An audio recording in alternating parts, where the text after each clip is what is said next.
Peut-on imaginer un plat de spaghetti viande sans pain? Pourtant, ce pain pose problème.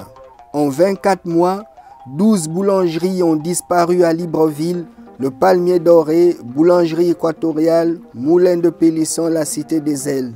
Pour Jaber Ngembet Yasser, président du Ciboulga, syndicat des boulangers du Gabon, les boulangeries sont au bord du gouffre.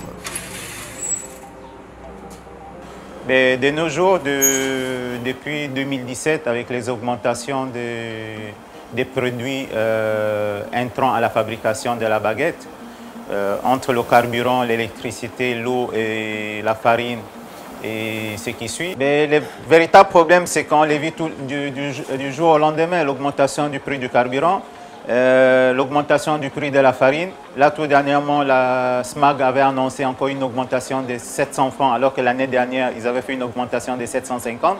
Non loin de la boulangerie Carnaval, au carrefour Awenje, dans le 5e arrondissement de Libreville, une hausse du prix du pain va avoir un impact sur sa consommation journalière. Oui, si les prix montent, on pourra plus consommer 7 pains par jour, parce que nous sommes nombreux.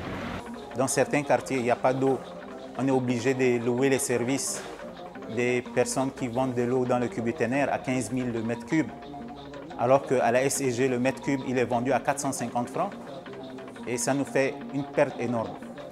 L'hécatombe des boulangeries s'explique par la hausse des matières premières entrant dans la fabrication du pain. La farine en 1994 coûtait 12 000 francs. Le carton de levure était à 18 000. L'améliorant était à 22 000. Aujourd'hui, la farine, depuis l'année dernière, je peux vous dire en 2018, il était toujours à 14 500. L'année dernière, il est monté à 15 500. En quelques années, le prix du pain est passé du simple au double. Avant, c'était à 75 francs. Là, nous sommes maintenant à 100 francs. Et après, 140, 150. Ça va me surprendre.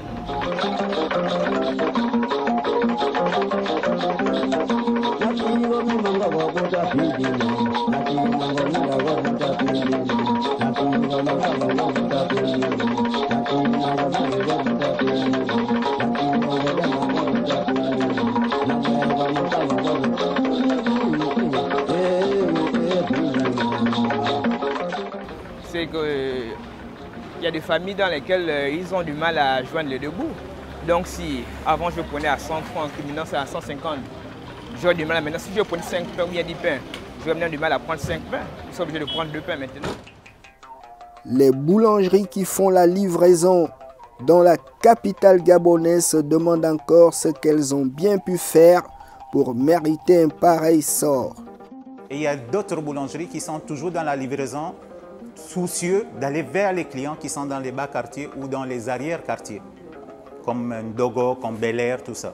Et ces boulangers qui sont soucieux d'aller vers les quartiers éloignés sont, si vous voulez, secoués par des décisions telles que depuis 1992 jusqu'à 2017-2018, on n'entendait pas parler des taxes municipaux, si vous voulez, le permis de circuler, qui s'élève à 165 000 par voiture.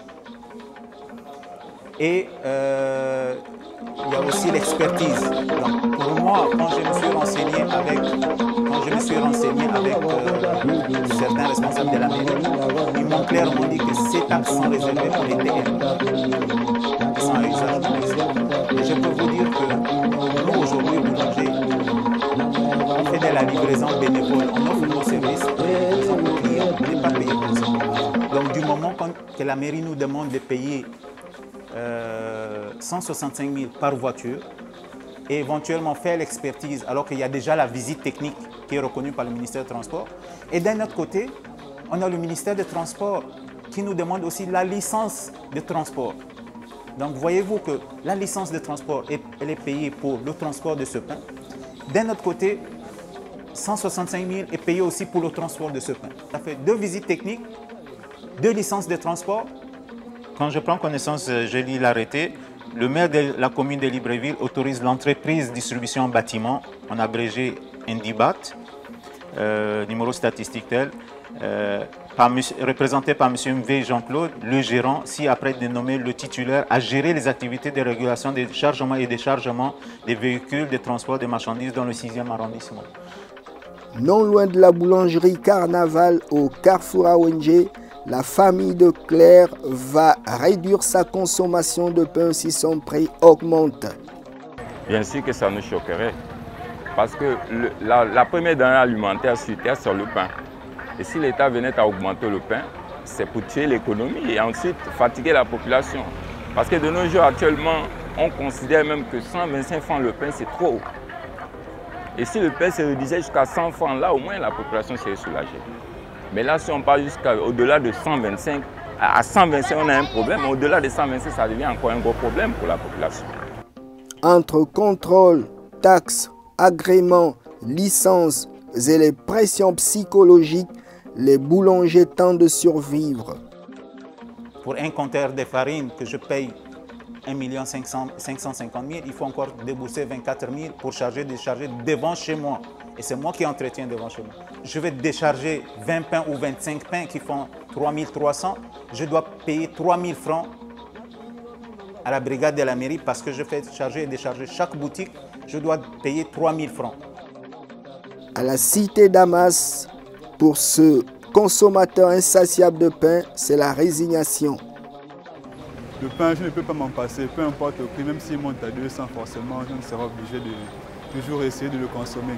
On vit au Gabon, on est dans un pays où les choses coûtent extrêmement cher, donc on va forcément s'adapter. Donc si le prix du pain augmente de 5 ou bien de 10 francs, forcément, ce ne sera pas aussi grave que ça, vu qu'en province, le pain se vend à 150 dans les endroits comme France-Ville, Okonja et autres. Les boulangers ont beau baisser le poids de la baguette de pain, leurs difficultés ont empiré. Nous tous, on était d'accord parce qu'on s'est dit qu'on pourra supporter. Mais question technique, depuis ce jour, on essaye. Et il arrive que quand on diminue le poids de la baguette, elle perd de sa, si vous voulez, de sa consistance. Et en perdant de sa consistance, elle devient faible. Donc juste et à la distribution, on a beaucoup de cassés. Entre 200 et 300 pains cassés. Donc, ni le consommateur ne bénéficie de cette perte de poids, et ni le producteur. Parce que du moment que ça se retrouve en cassé, en pain cassé, en quoi le producteur va bénéficier? Donc, pour cette proposition, on a essayé, mais ça n'a pas marché. Des taxes et encore des taxes. La situation est devenue intenable pour les boulangers. Si aujourd'hui on reçoit l'inspection générale municipale, la semaine d'après on doit recevoir les autres. Et chacun, malgré qu'il a mis un temps de conformité, ça veut dire qu'il vous laisse un papier pour 1 ou 2 mois de conformité, mais quand l'autre administration arrive, elle doit absolument regarder le document que l'autre administration qui était passée a laissé. Mais eux, ils ne s'occupent pas de ça. Chacun doit faire son boulot. Et tout ça sur la poche de l'opérateur économique.